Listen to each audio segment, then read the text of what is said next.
വലിയ സാമ്പത്തികമൊന്നുമില്ലാത്ത middle class ഫാമിലിയുടെ ഒരു കുഞ്ഞു വീട്. അച്ഛനും അമ്മയും 3 മക്കളും അടങ്ങുന്ന ആ വീട്ടിലെ മൂത്ത മകളാണ് അർച്ചന. രാവിലെ തന്നെ അവൾ ജോലിക്ക് പോകാനുള്ള തയ്യാറെടുപ്പിലാണ്. ഒരു കുഞ്ഞു സ്റ്റീലിന്റെ ചോറ്റുപാത്രത്തിൽ അല്പം ചോറും അതിനു മുകളിൽ ഇത്തിരി ഉപ്പേരിയും വെച്ചു.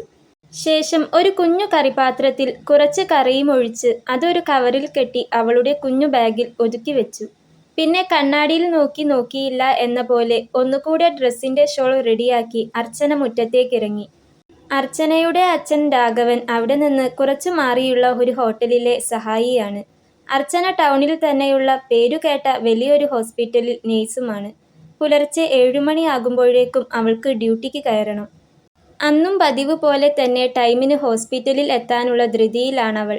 പോകുന്ന വഴി അച്ഛനെ അച്ഛൻ ജോലി ചെയ്യുന്ന ഹോട്ടലിൽ ഇറക്കി വിട്ടുകൊടുത്ത് പോകാറാണ് പതിവ്.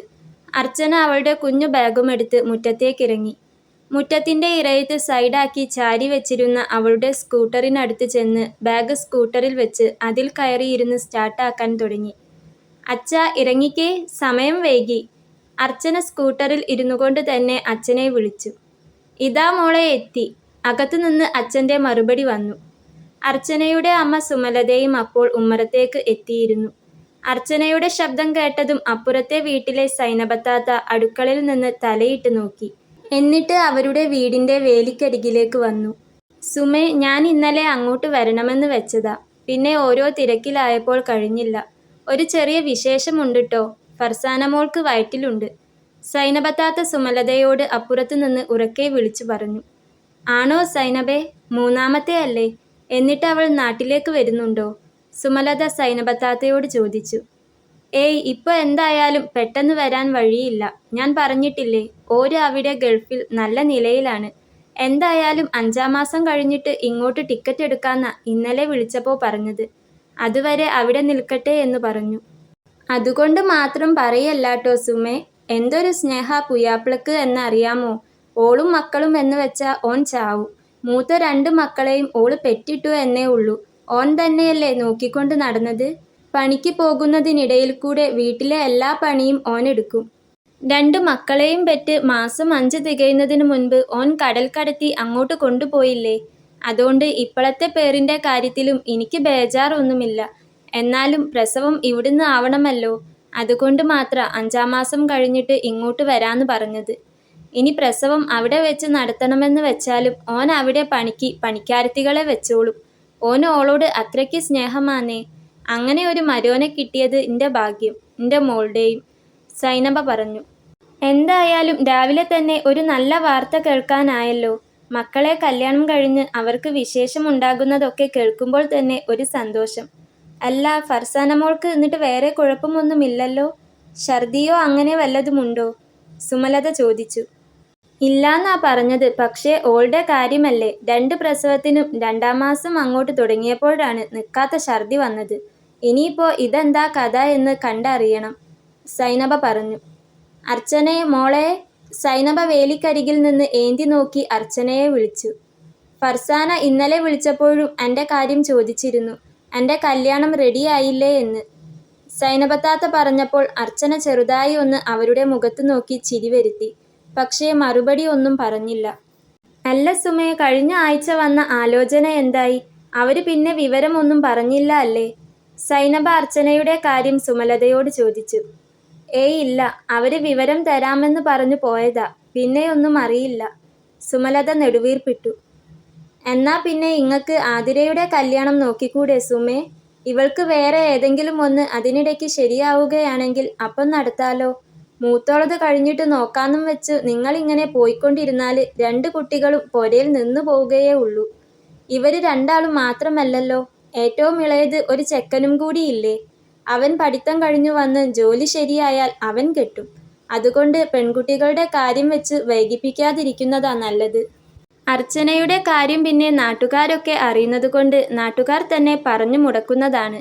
എന്ത് ചെയ്യാൻ, ആൾക്കാരുടെ വായിൽ കയറിയിരിക്കാൻ നമ്മക്ക് പറ്റുമോ?" സൈനബ പറഞ്ഞു. രാവിലെ തന്നെ ജോലിക്കിറങ്ങുമ്പോൾ അവരുടെ 2 പേരുടെയും സംസാരം കേട്ടപ്പോൾ അർച്ചനയുടെ മുഖമെന്തോ വല്ലാതെയായി. പിന്നെ കുറെ കാലമായിട്ട് ഇത് കേട്ട് പതിവായതുകൊണ്ട് തന്നെ എന്നും വിഷമിക്കാൻ നിന്നാൽ അതിനേ സമയം കാണൂ. അവൾ വേഗം സ്കൂട്ടർ എടുത്തുകൊണ്ട് വീടിന്റെ മുൻപിലെ ഇടവഴിയിലേക്ക് ഇറങ്ങി. അവർ രണ്ടുപേരും തമ്മിൽ സംസാരിച്ചുകൊണ്ട് നിൽക്കുമ്പോഴേക്കും കയ്യിലൊരു കവറുമായി അർച്ചനയുടെ അച്ഛൻ അവളുടെ സ്കൂട്ടറിന് അരികിലേക്കെത്തി. ഇതൊക്കെ കേട്ടതുകൊണ്ട് തന്നെ അച്ഛന്റെ മുഖമെന്തോ വല്ലാതെയായി. തന്നെയും കാത്ത് സ്കൂട്ടറിൽ തല താഴ്ത്തിയിരിക്കുന്ന അർച്ചനയെ അയാൾ ഒരു നിമിഷം നോക്കി. എന്നിട്ട് ഭാര്യയോട് പറഞ്ഞു, കുട്ടി രാവിലെ പണിക്ക് പോകുമ്പോൾ ഇങ്ങനത്തെ കാര്യങ്ങളൊന്നും പറയരുതെന്ന് നിന്നോട് ഞാൻ എത്ര പ്രാവശ്യം പറഞ്ഞിരിക്കുന്നു. രാവിലെ ഒരു വഴിക്ക് പോകുമ്പോൾ തന്നെ അതിൻ്റെ മനസ്സ് വിഷമിപ്പിക്കണോ? അയാൾ ഭാര്യയോട് ദേഷ്യപ്പെട്ടു. അതിന് ഞാനൊന്നും പറഞ്ഞില്ലല്ലോ. സൈനബ ചോദിച്ചതിന് മറുപടി പറയാതിരിക്കാൻ പറ്റുമോ? ഭർത്താവിന് ചൂടായെന്ന് സുമലതയ്ക്ക് മനസ്സിലായി.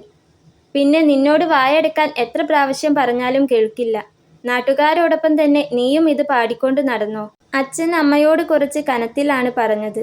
അതും പറഞ്ഞ് അയാൾ വേഗം ചെന്ന് അർച്ചനയുടെ സ്കൂട്ടറിനു പിറകിൽ കയറി. എന്താ സുമേ, രാഘവേട്ടന് ഞാൻ പറഞ്ഞത് ഇഷ്ടായില്ലേ? സൈനബ ശബ്ദം അല്പം താഴ്ത്തിക്കൊണ്ട് ചോദിച്ചു. ഏയ്, അങ്ങനൊന്നുമില്ല. അത് അവൾ കേൾക്കണ്ട എന്ന് കരുതി പറഞ്ഞതാവും. അല്ലെങ്കിലും രാഘവേട്ടൻ അങ്ങനെയാ. ആരെങ്കിലും എന്തെങ്കിലും നല്ലത് പറഞ്ഞാൽ പിടിക്കില്ല. ഞാൻ പറഞ്ഞത് സുമ തന്നെ ഒന്ന് ആലോചിച്ചു നോക്ക്. നീ അർച്ചനയെ കെട്ടിച്ചു കഴിഞ്ഞേ മറ്റവളെ കെട്ടിക്കുള്ളൂ എന്ന് പറഞ്ഞ് ഇരിക്കണ്ട. 3 വയസ്സിന്റെ പ്രായവ്യത്യാസമല്ലേ അവര് തമ്മിലുള്ളൂ. ഏതെങ്കിലും നല്ല ആലോചന വരികയാണെങ്കിൽ നീ ആതിരയുടെ കാര്യം നടത്താൻ നോക്ക്. എത്രയെന്ന് വെച്ചാ പെൺകുട്ടികളെ ഇങ്ങനെ വീട്ടിൽ നിർത്തുക? സൈനബ സുമലതയോട് ഓരോന്ന് പറഞ്ഞു. എല്ലാം കേട്ടപ്പോൾ സൈനബ പറയുന്നത് ശരിയാണെന്ന് സുമലതയ്ക്കും തോന്നി. ഏതെങ്കിലും പെണ്ണ് കിട്ടാത്ത ചെക്കന്മാരാരെങ്കിലും കുറെ കഴിയുമ്പോൾ വന്ന് ചോദിക്കാൻ മതി. ഇത് നല്ല ചെക്കന്മാരൊക്കെ വരുമ്പോൾ ആരോ കയറി പിടിച്ച പെണ്ണാണെന്ന് നാട്ടിലുള്ളവർ പറഞ്ഞു കൊടുക്കുന്നുണ്ടാവും. അതാ മുടങ്ങിപ്പോകുന്നത്. ഞാൻ എന്നാ അങ്ങോട്ട് ചെല്ലട്ടെ. കൂട്ടാൻ വെക്കാൻ കടല അടുപ്പത്തുണ്ട്. പിന്നെ കാണാം എന്ന് പറഞ്ഞ് സൈനബ വേലിക്കൽ നിന്ന് അടുക്കളയിലേക്ക് കയറിപ്പോയി. ഒരു നിമിഷം എന്തോ ഒന്ന് ആലോചിച്ചു നിന്ന ശേഷം സുമലതയും അകത്തേക്ക് കയറി. അർച്ചനയും അച്ഛനും അപ്പോൾ സ്കൂട്ടറിൽ പോയിക്കൊണ്ടിരിക്കുകയായിരുന്നു. രാവിലെ തന്നെ അവരുടെ സംസാരം കേട്ടിറങ്ങിയതുകൊണ്ട് അച്ഛന് ആകെ എന്തോ പോലെ ഉണ്ടായിരുന്നു. അല്ലെങ്കിൽ സ്കൂട്ടറിലിരുന്ന് എന്തെങ്കിലുമൊക്കെ സംസാരിച്ചുകൊണ്ടാണ് അവർ രണ്ടുപേരും പോകാറുള്ളത്. എന്നാൽ അന്ന് അർച്ചനയ്ക്ക് അച്ഛനോട് ഒന്നും സംസാരിക്കാനുണ്ടായിരുന്നില്ല. അയാൾക്ക് തിരിച്ചു. പാതി വഴിയിലെത്തിയപ്പോൾ അച്ഛനാണ് പിന്നെ അവളെ വിളിച്ചത്. മോളെന്താ ഒന്നും മിണ്ടാതെ ഇരിക്കുന്നത്? നിങ്ങളുടെ ഹോസ്പിറ്റലിൽ എന്നാ ആനിവേഴ്സറിയുടെ പരിപാടി ഉണ്ടെന്ന് പറഞ്ഞത്? അടുത്ത ആഴ്ചയല്ലേ? അച്ഛൻ അവളോട് ചോദിച്ചു. അതെ അച്ഛാ, അടുത്ത ആഴ്ചയാണ്, അർച്ചന പറഞ്ഞു. പിന്നെ കുട്ടിയെ, അമ്മയുടെയും സൈനബയുടെയും സ്വഭാവം നിനക്കറിയാലോ. രാവിലെ തന്നെ വേണ്ടാത്ത വർത്താനത്തിന് നിൽക്കരുതെന്ന് നിന്റെ അമ്മയോട് എത്ര പറഞ്ഞാലും കേൾക്കില്ല. അച്ഛൻ്റെ കുട്ടി അത് മറന്നേക്കൂ. അവരെന്തെങ്കിലും പറഞ്ഞോട്ടെ, മോള് വെറുതെ അത് ആലോചിക്കേണ്ട, അച്ഛൻ പറഞ്ഞു. ഏയ് ഇല്ലച്ഛാ, എനിക്ക് കുഴപ്പമൊന്നുമില്ല. അല്ലെങ്കിലും കേട്ട് കേട്ട് ശീലമായതല്ലേ. എന്നും കേൾക്കുമ്പോൾ വിഷമിക്കാൻ നിന്നാൽ ശരിയാവില്ലല്ലോ. അച്ഛനും അത് ഓർക്കേണ്ട, അർച്ചന അച്ഛനോട് പറഞ്ഞു. അങ്ങനെ അച്ഛൻ സഹായത്തിന് നിൽക്കുന്ന ഹോട്ടലിന്റെ മുൻപിലെത്തിയപ്പോൾ അവൾ സ്കൂട്ടർ നിർത്തി. ഞാൻ പൊയ്ക്കോട്ടെ അച്ഛാ, അവൾ ഹെൽമെറ്റിന്റെ ഗ്ലാസ് പൊക്കിക്കൊണ്ട് അച്ഛനോട് പറഞ്ഞു. ശരി മോളെ, എൻ്റെ കുട്ടി ചെന്നാട്ടെ. അച്ഛൻ അവളുടെ പുറത്ത് ചെറുതായി ഒന്ന് തട്ടി. നോക്കിയും ശ്രദ്ധിച്ചുമൊക്കെ പൊയ്ക്കോട്ടോ. ടൗണിലേക്ക് എത്തുമ്പോൾ റോഡിൽ തിരക്കുണ്ടാകും. ശ്രദ്ധിച്ചാൽ മതി. ശരിയെന്ന് പറഞ്ഞ് ചിരിച്ചുകൊണ്ട് അർച്ചന സ്കൂട്ടർ മുന്നോട്ടെടുത്തു. സ്കൂട്ടറിൽ അങ്ങനെ പോകുമ്പോഴും അർച്ചനയുടെ ചിന്ത മറ്റെവിടെയോ ആയിരുന്നു. അവളുടെ മനസ്സിലേക്ക് പഴയ ഓർമ്മകൾ ഓടിയെത്തി. നേഴ്സിംഗ് കഴിഞ്ഞ് ടൗണിലെ ഒരു ഹോസ്പിറ്റലിൽ പ്രാക്ടീസിന് കയറിയ സമയമാണ്. പതിവ് പോലെ വൈകിട്ട് ഹോസ്പിറ്റലിൽ നിന്ന് വരുമ്പോൾ ഒരു പെരുമഴ ഉണ്ടായിരുന്നു. അന്ന് തനിക്ക് ഇതുപോലെ പോയിട്ട് വരാൻ സ്കൂട്ടിയില്ല. ബസ് സ്റ്റോപ്പിൽ ബസ്സിറങ്ങി ഇടവഴിയിലൂടെ നടക്കണം. പെരുമഴയത്ത് അങ്ങനെ നനഞ്ഞു കുളിച്ച് വീട്ടിലേക്ക് പോകുമ്പോഴാണ് റബ്ബർ തോട്ടത്തിന് അടുത്ത് വെച്ച് ആരോ തന്നെ കടന്നു പിടിച്ചത്. ആരാണെന്നറിയില്ല. പിറകിലൂടെ വന്ന ആൾ തൻ്റെ മുഖം പൊത്തിയിരുന്നു. അല്ലെങ്കിൽ തന്നെ നിലവിളിച്ചാൽ ആരു കേൾക്കാൻ? റോഡിലും ഇടവഴിയിലുമൊന്നും ആരുമില്ല. മഴയുടെ ശബ്ദം മാത്രം. അയാളുടെ കൈ അവളെയും വലിച്ചുകൊണ്ട് ശക്തമായി റബ്ബർ തോട്ടത്തിനുള്ളിലേക്ക് പോയി. അപ്പോഴാണ് അച്ഛൻ്റെ കൂട്ടുകാരനായ മോഹനേട്ടനും മോനും കൂടെ തോട്ടിൽ ചൂണ്ടയിടാൻ വേണ്ടി ആ വഴി വന്നത്. റോഡിന് പോയാൽ കുറേ ദൂരമുള്ളതുകൊണ്ട് തന്നെ റബ്ബർ തോട്ടത്തിനിടയിലുള്ള വരമ്പത്തുകൂടെയാണ് അവർ നടന്നു വന്നത്. തന്നെ ആരോ ഒരാൾ ഉപദ്രവിക്കാൻ ശ്രമിക്കുന്നത് അവർ കാണുകയും അവരെ രക്ഷിക്കാൻ ഓടി വരികയും ചെയ്തു. അവരെ കണ്ടതും ആ ആൾ അവരെ തട്ടിയിട്ട് ഓടി രക്ഷപ്പെട്ടു കളഞ്ഞു. കഞ്ചാവ് ഉപയോഗിച്ച് ബോധമില്ലാതെ നടക്കുന്ന ഏതോ ഒരുത്തനായിരുന്നു അതെന്ന് പിന്നീട് ആരൊക്കെയോ പറഞ്ഞറിഞ്ഞു. പക്ഷേ അവിടുത്തുകാരനല്ല. തോട്ടത്തിനുള്ളിലാകുമ്പോൾ സ്വസ്ഥമായിരുന്നു വെള്ളമടിക്കാമല്ലോ എന്ന് കരുതി പലരും വന്നു പോകാറുണ്ട്. അങ്ങനെ പുറത്തുനിന്ന് എവിടുന്നോ വന്ന ഒരുത്തനാണ്. അവൻ കടന്നുകളഞ്ഞതിനാൽ തന്നെ ആർക്കും പിന്നെ അവനെപ്പറ്റി ഒന്നും അറിയില്ല. തോട്ടത്തിനു തൊട്ടടുത്തുള്ള വീട്ടിലേക്കാണ് മോഹനേട്ടനും മോനും തന്നെ വേഗത്തിൽ കൊണ്ടുപോയത്. അവരാണ് തനിക്ക് തല തോർത്തി തന്നതും വെള്ളം തന്നതുമെല്ലാം. ആകെ പേടിച്ചു പോയിരുന്ന തനിക്ക് അപ്പോഴേക്കും ബോധം മറഞ്ഞു കഴിഞ്ഞിരുന്നു. ബോധം വീണപ്പോൾ ഞാൻ ഹോസ്പിറ്റലിലാണ്. പെട്ടെന്നുണ്ടായ ആ പിടിവലിയല്ലാതെ അവിടെ മറ്റൊന്നും സംഭവിച്ചിട്ടില്ലായിരുന്നു. അപ്പോഴേക്കും എന്നെ രക്ഷിക്കാൻ അവർക്ക് കഴിഞ്ഞിരുന്നു. അവർ കണ്ടില്ലെങ്കിൽ ഇന്ന് താൻ ജീവനോടെ പോലും ഉണ്ടാകുമായിരുന്നില്ല. പക്ഷേ ചിലപ്പോൾ തോന്നും അവര് കണ്ട് രക്ഷിക്കേണ്ടിയിരുന്നില്ല എന്ന്. അവര് കണ്ടു തൊട്ടടുത്ത വീട്ടിൽ കൊണ്ടുചെന്നു. അവിടെ നിന്ന് ഹോസ്പിറ്റലിൽ കൊണ്ടുപോയി. പക്ഷേ ആ വീട്ടുകാരും നാട്ടുകാരും എല്ലാവരും അറിഞ്ഞപ്പോൾ റബ്ബർ തോട്ടത്തിലിട്ട് തന്നെ ആരോ നശിപ്പിച്ചെന്ന് നാട്ടിൽ പാട്ടായി. അത് കഴിഞ്ഞിട്ട് ഇപ്പോൾ വർഷം 4 കഴിഞ്ഞെങ്കിലും നാട്ടുകാർക്ക് ആ ഒരു കഥ മറന്നു പോയിട്ടില്ല. അതിലും വലിയ സംഭവങ്ങൾ എത്രയോ നാട്ടിൽ നടക്കുന്നു. പക്ഷേ ഇത് പാടി നടക്കാൻ ഇപ്പോഴും ആളുകളുണ്ട്. അതുകൊണ്ട് തന്നെ തനിക്ക് വരുന്ന കല്യാണാലോചനകളൊക്കെ മുടങ്ങിപ്പോകുന്നു. തന്നെ ആരോ എന്തൊക്കെയോ ചെയ്തു എന്നും നശിപ്പിക്കപ്പെട്ടവളാണെന്നും ഒക്കെ പെണ്ണ് കാണാൻ വരുന്നവരോട് പറഞ്ഞാൽ ആരാണ് പിന്നെ മനസ്സറിഞ്ഞ് സ്വീകരിക്കുക? ആ നശിച്ച ദിവസം അവളുടെ ഓർമ്മയിലേക്ക് ഓടിയെത്തിയപ്പോൾ അവൾക്ക് ശരിക്ക് വണ്ടി ഓടിക്കാൻ തന്നെ കഴിയാത്ത പോലെ തോന്നി. എങ്കിലും അവൾ ഒരു വിധത്തിൽ എങ്ങനെയൊക്കെയോ സ്കൂട്ടർ മുന്നോട്ടെടുത്തു.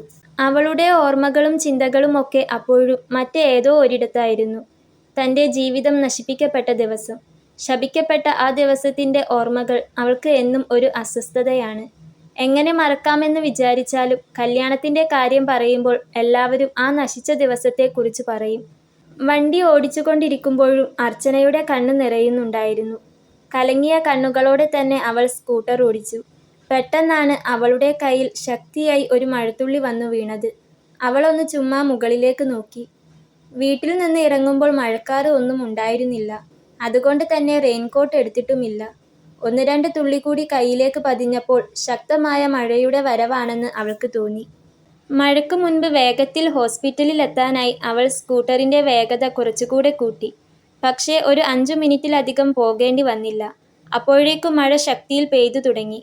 ഒരു വിധത്തിലും മുന്നോട്ടു പോകാൻ കഴിയില്ലെന്ന് വന്നപ്പോൾ അർച്ചന എവിടെയെങ്കിലും വണ്ടി ഒതുക്കാൻ നോക്കി. അവിടെ തൊട്ടടുത്തുള്ള ഒരു ATM കൗണ്ടറിന് മുന്നിലേക്ക് അവൾ അവളുടെ വണ്ടി കയറ്റി നിർത്തി. ശേഷം അതിനോട് തൊട്ടടുത്തുള്ള ബാങ്കിൻ്റെ ഒരു ഓരത്ത് മഴ കൊള്ളാത്ത വിധത്തിൽ അങ്ങനെ നിന്നു. വണ്ടി ഇങ്ങോട്ടേക്ക് കയറ്റിയിട്ടോ മോളെ, ആ വഴിയിൽ അങ്ങനെ നിൽക്കേണ്ട, അവിടെയുള്ള സെക്യൂരിറ്റി അർച്ചനയോട് പറഞ്ഞു. അല്ല, ഞാൻ ബാങ്കിലേക്ക് വന്നതല്ല, മഴ പെയ്തപ്പോൾ പെട്ടെന്ന് കയറി എന്നേയുള്ളൂ, അവൾ പറഞ്ഞു. അത് സാരമില്ല, തണുപ്പടിച്ച് അവിടെ നിൽക്കേണ്ട, ഇങ്ങോട്ടേക്ക് കയറിക്കോളൂ, ആ പ്രായമായ മനുഷ്യൻ അവളോട് വളരെ വിനയത്തോടെ പറഞ്ഞു. അയാളെ നോക്കി ചിരിച്ചുകൊണ്ട് അർച്ചന വണ്ടി കുറച്ചുകൂടി ഉള്ളിലേക്ക് കയറ്റി നിർത്തിയിട്ടു. എന്നിട്ട് ബാങ്കിൻ്റെ സൈഡിലായി അങ്ങനെ നിന്നു. അവൾ വാച്ചിൽ സമയം നോക്കി. മഴ തോരുന്നത് വരെ കുറേ നേരം നിൽക്കാൻ കഴിയില്ല. പെട്ടെന്ന് ഒന്ന് കുറഞ്ഞാൽ മതിയായിരുന്നു. അല്ലെങ്കിൽ ഹോസ്പിറ്റലിൽ എത്തുമ്പോൾ വൈകും. എന്തായാലും ഇവിടെ വരെ എത്തിയല്ലോ, ഇനി ഒരു 15 മിനിറ്റ് കൂടെ പോകാനേ ഉള്ളൂ. മഴ നിൽക്കുമോ എന്ന് നോക്കാം. ആ തണുപ്പ് കൊണ്ട് അവിടെ അങ്ങനെ നിൽക്കുമ്പോൾ അവളുടെ മനസ്സിൽ നിറയെ ചിന്തകളായിരുന്നു. കുട്ടിക്കാലത്തൊക്കെ വളരെ ഇഷ്ടത്തോടെ കണ്ടിരുന്ന മഴ. അനിയത്തിക്കും അനിയനും കൂട്ടുകാർക്കും ഒപ്പം തുള്ളിച്ചാടിയും മഴ നനഞ്ഞും സ്കൂളിൽ പോയിരുന്ന ദിനങ്ങൾ. പഠിച്ചുകൊണ്ടിരിക്കുമ്പോൾ കോളേജിൻ്റെ ജനലിലൂടെ നോക്കുമ്പോൾ പ്രണയം തോന്നിപ്പിക്കുന്ന മഴ. ശരീരത്തോടൊപ്പം തന്നെ മനസ്സിനും വല്ലാത്ത കുളിര് തോന്നിപ്പിക്കുന്ന എത്ര മനോഹരമായ കാലഘട്ടമായിരുന്നു മഴക്കാലം. പക്ഷേ അന്നത്തെ നശിച്ച ദിവസത്തോടെയാണ് മഴയെ അർച്ചന അത്രയും വെറുത്തുപോയത്. ശരിക്കു പറഞ്ഞാൽ വെറുപ്പല്ല. മഴത്തുള്ളികൾ ഓരോന്ന് കാണുമ്പോഴും ആ തണുപ്പ് അനുഭവിക്കുമ്പോഴും അവൾക്ക് ഇപ്പോഴും ആ നശിച്ച ദിവസമാണ് ഓർമ്മ വരിക. ഏതോ ഒരു നശിച്ചവൻ കാരണം ഇപ്പോൾ മഴയുള്ള ദിവസങ്ങളിൽ ഒന്ന് സമാധാനമായി ഉറങ്ങാൻ പോലും കഴിയാതെ ആയിരിക്കുന്നു. പോരാത്തതിന് ആളുകളുടെ സംസാരവും ചോദ്യം ചെയ്യലും സഹതാപം പറച്ചിൽ വേറെയും. ശരിക്കു പറഞ്ഞാൽ ഇവിടെ നിന്ന് നാടുവിട്ട് എങ്ങോട്ടെങ്കിലും പോയാലോ, വേറെ എവിടെയെങ്കിലും ജോലി നോക്കിയാലോ എന്ന് പോലും പലതവണ അർച്ചന ആലോചിച്ചിട്ടുണ്ട്. പക്ഷേ അച്ഛൻ്റെ മുഖം ഓർത്തിട്ടാണ്. കുട്ടിക്കാലം മുതലേ പൊന്നുപോലെ നോക്കി വളർത്തിയ അച്ഛൻ. വേറെ എവിടെയെങ്കിലും ജോലിക്ക് പറഞ്ഞയക്കുക എന്ന് പറയുന്നത് അച്ഛന് വല്ലാത്ത ഭയമാണ്. കല്യാണം കഴിച്ച് മറ്റൊരുത്തൻ്റെ കയ്യിൽ പിടിച്ച് ഏൽപ്പിക്കുന്നതുവരെ അച്ഛന് മക്കളെ കണ്ടുകൊണ്ടിരിക്കണമെന്നാണ് എപ്പോഴും പറയുക. മോൾക്ക് ഒന്നുമില്ല, അച്ഛൻ്റെ കുട്ടി എങ്ങും പോകണ്ട, അച്ഛനുണ്ട് കൂടെ. എന്നു പറഞ്ഞ് ആശ്വസിപ്പിക്കുന്ന ആ മനുഷ്യനെ ഓർത്തിട്ടാണ് സങ്കടവും മനോവിഷമവും ഒന്നും പുറത്തു കാണിക്കാതെ താൻ ഇപ്പോഴും പിടിച്ചു നിൽക്കുന്നത്. എന്നാലും ഇടയ്ക്ക് എപ്പോഴൊക്കെയോ വല്ലാതെ നെഞ്ചു പൊട്ടിപ്പോകും. വയസ്സ് 27 കഴിഞ്ഞിരിക്കുന്നു. തൻ്റെ കൂടെ പഠിച്ച കുട്ടികളുടെയൊക്കെ കല്യാണം കഴിഞ്ഞിരിക്കുന്നു. സൈനബത്താത്തയുടെ മോൾ ഫർസാനയ്ക്കിപ്പോൾ 3ാമത്തെ വിശേഷം ഉണ്ടെന്നാണ് പറഞ്ഞത്. അമ്മയും സൈനബത്താത്തയും കൂടിയാൽ പിന്നെ പറയണ്ട. അമ്മയുടെ ചില സമയത്തെ സംസാരവും പെരുമാറ്റവും ഒക്കെ കേൾക്കുമ്പോൾ ഞാൻ അമ്മയുടെ മോൾ തന്നെയാണോ എന്ന് തോന്നിപ്പോകും. എന്നും എൻ്റെ കല്യാണക്കാര്യം എടുത്തിട്ട് മറ്റുള്ളവരോട് സഹതാപം പറയാൻ അമ്മ മുൻപിലാണ്. ആകെ മടുത്തു. തനിക്ക് പെട്ടെന്ന് ഒരു കല്യാണം കഴിക്കാനോ വിവാഹജീവിതത്തിനോ താല്പര്യമുണ്ടായിട്ടല്ല. പക്ഷേ മൂത്തവൾ നിൽക്കുമ്പോൾ ഇളയവളെ കെട്ടിക്കുന്നത് എങ്ങനെയാണെന്ന് പറഞ്ഞ് ആതിരയ്ക്ക് കല്യാണം നോക്കുന്നില്ല. അല്ലെങ്കിലും അവൾക്ക് മറ്റൊരു കല്യാണം നോക്കേണ്ട ആവശ്യമൊന്നുമില്ല. ആതിരയ്ക്ക് ഒരു പ്രണയമുണ്ട്. ആതിരയ്ക്ക് മാത്രമല്ല, അനിയൻ അർജുനുമുണ്ട് പ്രണയം. ആതിരയുടെ പയ്യൻ ബാംഗ്ലൂർ എവിടെയോ വർക്ക് ചെയ്തുകൊണ്ടിരിക്കുകയാണ്. അവൻ ഈ അടുത്ത് നാട്ടിൽ വരുന്നുണ്ടെന്നും അപ്പോൾ കല്യാണക്കാര്യം വീട്ടിൽ അവതരിപ്പിക്കണമെന്നും ഇതിനു മുൻപ് ഒരിക്കൽ അവൾ സൂചിപ്പിച്ചിരുന്നു. അർജുനും അതെ. പഠിത്തം കഴിഞ്ഞ് ജോലിക്ക് കയറിയാൽ അവൻ പെണ്ണ് കെട്ടി സെറ്റ് ആവാൻ നോക്കും. അവർ രണ്ടുപേരും അവരുടെ ജീവിതവുമായി നല്ല രീതിയിൽ കഴിയട്ടെ. തനിക്കൊരു വിവാഹത്തിനോട് വലിയ മോഹമൊന്നുമില്ല. പക്ഷേ വിവാഹം എന്ന പേരും പറഞ്ഞ് ആളുകൾ തന്നെ കുത്തി നോവിക്കുന്നത് മാത്രമാണ് സഹിക്കാൻ കഴിയാത്തത്. അവൾ ആ ബാങ്കിൻ്റെ ഓരത്ത് മഴ കുറയുന്നതും നോക്കി അങ്ങനെ നിൽക്കുമ്പോഴാണ് പെട്ടെന്നൊരു ചെറുപ്പക്കാരൻ അവളുടെ സ്കൂട്ടറിനടുത്തായി ബൈക്ക് സ്റ്റാൻഡ് ചെയ്തുകൊണ്ട് അങ്ങോട്ടേക്ക് കയറിയത്. തൻ്റെ അടുത്ത് ഒരാൾ നിൽക്കുന്നത് പോലെ തോന്നിയപ്പോഴാണ് അവൾ പെട്ടെന്ന് തലചെരിച്ച് ഒന്ന് നോക്കിയത്. അവൾ ഇട്ടിരിക്കുന്ന അതേ ഹോസ്പിറ്റലിലെ യൂണിഫോമും കഴുത്തിൽ ടാഗുമിട്ട് ഒരു ചെറുപ്പക്കാരൻ. അർച്ചനയെ കണ്ടതും അവൻ ചെറുതായി ഒന്ന് ചിരിച്ചു. വലിയ താല്പര്യത്തോടെ അല്ലെങ്കിലും അർച്ചനയും ഒന്ന് ചിരിച്ചു. തന്നെപ്പോലെ തന്നെ റെയിൻകോട്ട് ഇല്ലാത്തത് കാരണം മഴ നനഞ്ഞു കയറിയതാണ്. അവൻ പോക്കറ്റിൽ നിന്ന് ടവലെടുത്ത് അവൻ്റെ കയ്യിലുണ്ടായിരുന്ന വെള്ളത്തുള്ളികൾ തുടച്ചു. മുഖവും തുടച്ചു. ശേഷം ആ ടവൽ കൊണ്ട് അവൻ്റെ തലയിൽ തോർത്തിക്കൊണ്ട് അർച്ചനയോട് പറഞ്ഞു, നല്ല മഴ. പ്രതീക്ഷിക്കാതെ പെട്ടെന്ന് ആയിപ്പോയി പെയ്തത്. വല്ലാതെ നനഞ്ഞു. ബൈക്ക് എവിടെയെങ്കിലും ഒന്ന് സൈഡാക്കി ബസ് സ്റ്റോപ്പിൽ കയറി നിൽക്കാമെന്ന് വിചാരിച്ചു നോക്കിയപ്പോൾ ബസ് സ്റ്റോപ്പിൽ നിറയെ ഹിന്ദിക്കാരാണ്. അവൻ അത് പറഞ്ഞപ്പോഴും അർച്ചനയൊന്ന് ചെറുതായി മൂളി. അർച്ചനയെപ്പോലെ തന്നെ അവനും അപ്പോൾ കയ്യിലെ വാച്ചിൽ സമയം നോക്കുന്നുണ്ടായിരുന്നു. കുട്ടി NC ഹോസ്പിറ്റലിലാണല്ലേ വർക്ക് ചെയ്യുന്നത്? അവൻ അർച്ചനയോട് ചോദിച്ചു. അതെ, അർച്ചന പറഞ്ഞു. സംസാരിക്കാൻ വലിയ താല്പര്യമില്ലെങ്കിലും ഒരേ ഹോസ്പിറ്റലിൽ വർക്ക് ചെയ്യുന്ന ആളായതുകൊണ്ട് തന്നെ എന്തെങ്കിലും പറയണ്ടേ എന്ന് കരുതി അവൾ പറഞ്ഞു. അല്ല, നമ്മുടെ രണ്ടാളുടേതും ഒരേ യൂണിഫോമാണ്. അതുകൊണ്ട് ചോദിച്ചതാണ്. ഞാൻ കുട്ടിയെ അവിടെ വെച്ചു കണ്ടിട്ടില്ലല്ലോ. ഏത് സെക്ഷനിലാ? ഞാൻ ICUവിലാണ് ഡ്യൂട്ടി, അവൾ പറഞ്ഞു. ഓ, അത് ശരി. ഞാൻ ഓർത്തോപീഡിക്സ് ആണ്. നല്ല മഴയല്ലേ? കുട്ടിയുടെ ടൈമിംഗ് എപ്പോഴാ? അവൻ അർച്ചനയോട് വീണ്ടും ചോദിച്ചു. എനിക്ക് 7 മണിക്കാണ് പഞ്ചിങ്. എനിക്കും അതെ. മഴ തോരാതെ നിന്നാൽ സമയത്തിന് എത്താൻ കഴിയുമെന്ന് തോന്നുന്നില്ല. പഞ്ചിങ്ങിന് ലേറ്റ് ആവുന്നത് കൊണ്ടല്ല. മെയിൻ ഡോക്ടർക്ക് ഇന്ന് 2 സർജറി ഉണ്ട്. ഞാനാണ് അസിസ്റ്റ് ചെയ്യുന്നത്.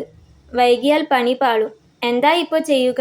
കുറച്ചൊന്ന് കുറഞ്ഞിരുന്നെങ്കിൽ എങ്ങനെയെങ്കിലും പോകാമായിരുന്നു. ഈ സ്ഥിതിയിൽ പോയാൽ അങ്ങ് എത്തുമ്പോഴേക്കും ആകെ കുളിച്ച പോലെയാകും.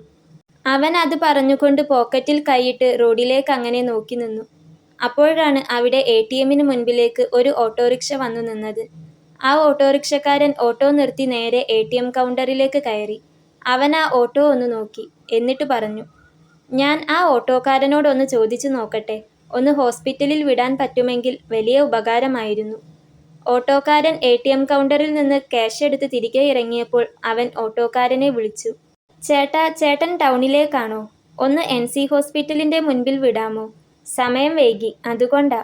ഓ, അതിനെന്താ, ഞാൻ വിടാലോ, അയാൾ വേഗത്തിൽ പറഞ്ഞു. ബൈക്ക് ഇവിടെ നിർത്തിയിട്ട് പോകുന്നതുകൊണ്ട് എന്തെങ്കിലും പ്രശ്നം കാണുമോ? ചേട്ടാ, ഒരു മിനിറ്റ്, ഞാനൊന്ന് സെക്യൂരിറ്റിയോട് ചോദിക്കട്ടെ എന്ന് പറഞ്ഞ് അവൻ അവിടെ നിൽക്കുന്ന സെക്യൂരിറ്റിക്ക് അരികിലേക്ക് ചെന്ന് എന്തോ സംസാരിച്ചു. ശേഷം തിരികെ ഓട്ടോയ്ക്ക് അരികിലേക്ക് വന്നു. ചേട്ടാ, പോവാം എന്ന് പറഞ്ഞ് ഓട്ടോയിലേക്ക് കയറി. ഓട്ടോയിൽ കയറിയതും അവൻ കൈ മാടിക്കൊണ്ട് അർച്ചനയെ വിളിച്ചു.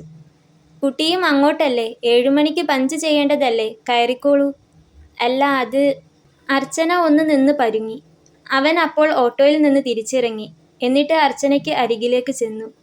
ഈ മഴ ഇപ്പോൾ നിൽക്കുമെന്ന് തോന്നുന്നില്ല. വെറുതെ ഇവിടെ നിന്ന് സമയം വൈകണ്ട. ഞാൻ സെക്യൂരിറ്റിയോട് പറഞ്ഞിട്ടുണ്ട്. വണ്ടി ഇവിടെ ഇടുന്നത് കൊണ്ട് കുഴപ്പമില്ല എന്നാ പറഞ്ഞത്. പുറത്തുനിന്ന് വണ്ടികളൊക്കെ ഇവിടെ വന്ന് നിർത്താറുണ്ട് പോലെ. വൈകിട്ട് വരുമ്പോൾ ഹോസ്പിറ്റലിന് മുന്നിൽ നിന്ന് ബസ് കിട്ടുമല്ലോ. ബസ്സിന് വന്ന് ഇവിടെ ഇറങ്ങിയാൽ പോരെ. എന്നിട്ട് സ്കൂട്ടി എടുത്ത് വീട്ടിൽ പോയിക്കോ. ഇപ്പോൾ കയറിക്കോ, ലേറ്റ് ആവണ്ട. അവൻ അത് പറഞ്ഞുകൊണ്ട് ഓട്ടോയിൽ കയറി. മോള് ഹോസ്പിറ്റലിലേക്കല്ലേ, വന്നു കയറിക്കോ. ഓട്ടോക്കാരനും അവൾക്ക് നേരെ കൈനീട്ടി പറഞ്ഞു. അവർ രണ്ടുപേരും കൂടെ പറഞ്ഞപ്പോൾ അർച്ചന മഴ നനയാതിരിക്കാൻ തലയിൽ കൈവച്ചുകൊണ്ട് ഓട്ടോക്കരികിൽ ചെന്ന് അതിൽ കയറി. പ്രതീക്ഷിക്കാത്ത കാലം തെറ്റിയ മഴ. ഇന്നലെ ഒന്നും ചൂടുകൊണ്ട് ഉറങ്ങാൻ കഴിഞ്ഞിട്ടില്ല. ആള് വെന്ത് ഉരുകുകയായിരുന്നു. ഓട്ടോക്കാരൻ ഓട്ടോ ഓടിക്കുന്നതിനിടയിൽ പറഞ്ഞു. സത്യമാ, ചൂടുകൊണ്ട് ഒട്ടും വയ്യാതെയിരിക്കുകയായിരുന്നു. മഴ കിട്ടണേ എന്ന് വിചാരിച്ചപ്പോൾ രാവിലെ തന്നെ ഇങ്ങനെ ഒരു പണി കിട്ടുമെന്ന് വിചാരിച്ചില്ല. ചെറുപ്പക്കാരനും ഓട്ടോക്കാരനോട് പറഞ്ഞു. അർച്ചന ഒന്നും മിണ്ടാതെ അങ്ങനെ തന്നെ ഇരുന്നു. ഓട്ടോ ഹോസ്പിറ്റലിന് മുൻപിൽ ചെന്ന് നിർത്തി.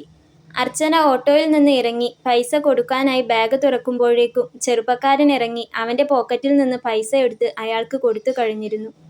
ഞാൻ കൊടുത്തോളാം, അർച്ചന പറഞ്ഞു. സാരമില്ല, താൻ കയറിയാലും ഇല്ലെങ്കിലും ഞാൻ എന്തായാലും ഓട്ടോ വിളിച്ചു തന്നെ വരണമായിരുന്നു. ഞാൻ കൊടുത്തു കഴിഞ്ഞു എന്നു പറഞ്ഞു അവൻ അയാളിൽ നിന്ന് ബാക്കി വാങ്ങി. ശേഷം അവർ രണ്ടുപേരും ഒരുമിച്ച് ഹോസ്പിറ്റലിലേക്ക് കയറി. ഐസിയുവിന് അടുത്താണ് സ്റ്റാഫിന് പഞ്ച് ചെയ്യാനുള്ള പഞ്ചിങ് മെഷീൻ വെച്ചിട്ടുള്ളത്. ആദ്യം പഞ്ച് ചെയ്തത് ആ ചെറുപ്പക്കാരനാണ്. എന്നാ ശരി, ഞാൻ വരട്ടെ, പിന്നെ എപ്പോഴെങ്കിലും കാണാം എന്ന് പറഞ്ഞു പഞ്ചിങ് കഴിഞ്ഞ് അവൻ ലിഫ്റ്റിന് അരികിലേക്ക് നടന്നു. അതിനു പുറകെ അർച്ചനയും പഞ്ച് ചെയ്ത് ഐസിയുവിലേക്ക് കയറി. ജോലിക്ക് കയറിയെങ്കിലും അർച്ചനയ്ക്ക് അന്നത്തെ ആ ദിവസം മുഴുവൻ എന്തോ ഒരു വല്ലായ്മയായിരുന്നു. രാവിലെ തന്നെ സൈനബത്താത്തയുടെയും അമ്മയുടെയും സംസാരവും പകുതി വെച്ച് കിട്ടിയ മഴയും ഒക്കെ കൂടെ അവൾക്ക് ആകെ വല്ലായ്മ തോന്നി. എന്തു പറ്റി അർച്ചന, നിനക്കിന്നാകെ ഒരു മൂഡ് ഓഫ് ആണല്ലോ? ഐസിയുവിൽ ഡ്യൂട്ടിക്കിടയിൽ വെച്ച് അവളുടെ കൂട്ടുകാരിയായ വൈഷ്ണവി അവളോട് ചോദിച്ചു. ഒന്നുമില്ല, ചെറിയൊരു തലവേദന, അർച്ചന പറഞ്ഞു. തിരക്കൊഴിഞ്ഞിട്ട് നീ വേണമെങ്കിൽ ഒന്ന് പോയി റെസ്റ്റ് എടുത്തോളൂ. തൽക്കാലം ഞാൻ മെയിൻറ്റെയിൻ ചെയ്തോളാം. സീരിയസ് പേഷ്യൻ്റ് ആരെങ്കിലും കൂടുതലുണ്ടെങ്കിലോ എമർജൻസി ഉണ്ടെങ്കിലോ ഞാൻ വന്നു വിളിക്കാം, വൈഷ്ണവി അർച്ചനയോട് പറഞ്ഞു. അതൊന്നും വേണ്ടടി, വലിയ കുഴപ്പമില്ല, ഞാൻ നിന്നോളാം എന്ന് പറഞ്ഞ് അർച്ചന തൻ്റെ ഡ്യൂട്ടി തുടർന്നു. വൈകുന്നേരമായപ്പോൾ അവൾ ജോലി കഴിഞ്ഞിറങ്ങി. രാവിലെ ആ ചെറുപ്പക്കാരൻ പറഞ്ഞതുപോലെ തന്നെ ഹോസ്പിറ്റലിൻ്റെ മുന്നിൽ നിന്ന് ബസ്സിൽ കയറി. സ്കൂട്ടർ വെച്ചിട്ടുള്ള ബാങ്കിന് മുന്നിൽ ചെന്നിറങ്ങി. അവിടെ ചെന്ന് സ്കൂട്ടർ എടുക്കുമ്പോൾ രാവിലെ ആ ചെറുപ്പക്കാരൻ വെച്ച അവൻ്റെ ബൈക്ക് അതേപോലെ തന്നെ അവിടെ ഉണ്ടായിരുന്നു. ഡ്യൂട്ടി കഴിഞ്ഞ് ഇറങ്ങിക്കാണില്ല, അവൾ ആ ബൈക്ക് കണ്ടപ്പോൾ ഓർത്തു. പിന്നെ സ്കൂട്ടർ സ്റ്റാർട്ടാക്കി നേരെ വീട്ടിലേക്ക് പോയി. പതിവ് പോലെ തന്നെ വീട്ടിലെത്തി. അലക്കലും കുളിയും മറ്റ് ജോലിയുമെല്ലാം തീർത്തു ഭക്ഷണം കഴിച്ചു അർച്ചന നേരത്തെ കിടന്നു. അനിയത്തി ഫോണിൽ ചാറ്റിങ്ങിലായിരുന്നു. അമ്മയാണെങ്കിൽ അനിയനെ ഫോണിൽ വിളിക്കുകയായിരുന്നു. അച്ഛന് ഷുഗറിനും പ്രഷറിനുമൊക്കെ മരുന്നുള്ളതുകൊണ്ട് തന്നെ അച്ഛൻ അത് കഴിച്ച് നേരത്തെ കിടന്നു. സമയം കുറേയായി, എല്ലാവരും ഉറങ്ങി. ആ വീട്ടിൽ അപ്പോൾ ഉറക്കം വരാതെയുള്ള ഒരേ ഒരാൾ അർച്ചന മാത്രമായിരുന്നു. മഴയുടെ തണുപ്പ് വിട്ടുപോകാത്തതുകൊണ്ട് തന്നെ ഒരു ചെറിയ പുതപ്പെടുത്ത് പുതച്ച് എന്തൊക്കെയോ ഓർമ്മിച്ചു കൂട്ടി അവൾ അങ്ങനെ കിടന്നു. ഡ്യൂട്ടിയുടെ ക്ഷീണമുണ്ടായിരുന്നെങ്കിലും അറ്റമില്ലാത്ത ചിന്തകൾ കൊണ്ട് അവൾക്ക് ഉറക്കം കിട്ടാൻ നല്ല ബുദ്ധിമുട്ടായിരുന്നു. അത് അവളുടെ മാനസികാരോഗ്യത്തെയും ശരീരത്തെയും നല്ലപോലെ ബാധിക്കുന്നുമുണ്ട്. ചില ദിവസങ്ങളിൽ അങ്ങനെയാണ്. ഉറക്കം എന്ന സാധനം കണ്ണിൽ വരിക പോലുമില്ല. പുതപ്പിനുള്ളിൽ ചുരുണ്ടു കിടന്ന് അവൾ സമയം നീക്കി. പിന്നെ എപ്പോഴോ ആണ് അവൾക്ക് ഉറക്കം കിട്ടിയത്. പതിവ് പോലെ തന്നെ പിറ്റേന്നും എണീറ്റ് കുളിച്ച് ജോലിക്ക് പോയി. അന്ന് വൈകുന്നേരം അർച്ചനയും വൈഷ്ണവിയും ക്യാൻറ്റീനിൽ ചായ കുടിക്കാൻ ഇരിക്കുമ്പോൾ തലേ ദിവസം കണ്ട അവിടുത്തെ സ്റ്റാഫായ ചെറുപ്പക്കാരൻ അങ്ങോട്ടെത്തി. ഒരു ചായയും സ്നാക്സും ഓർഡർ ചെയ്ത ശേഷം അവൻ അർച്ചന ഇരിക്കുന്നതിൻ്റെ തൊട്ടപ്പുറത്തായുള്ള മേശയ്ക്കരികിൽ വന്നിരുന്നു. പോക്കറ്റിൽ നിന്ന് ഫോണെടുത്ത് അതിലെന്തോ നോക്കിക്കൊണ്ടിരിക്കുമ്പോഴാണ് പെട്ടെന്ന് അവൻ്റെ നോട്ടം അർച്ചനയിലേക്ക് എത്തിയത്. അർച്ചനയെ കണ്ടതും അവനൊന്ന് ചിരിച്ചു. അർച്ചനയും തിരിച്ചു ചിരിച്ചു. അപ്പോഴാണ് അർച്ചനയുടെ കൂട്ടുകാരി വൈഷ്ണവിയുടെ ഫോൺ റിങ് ചെയ്തത്.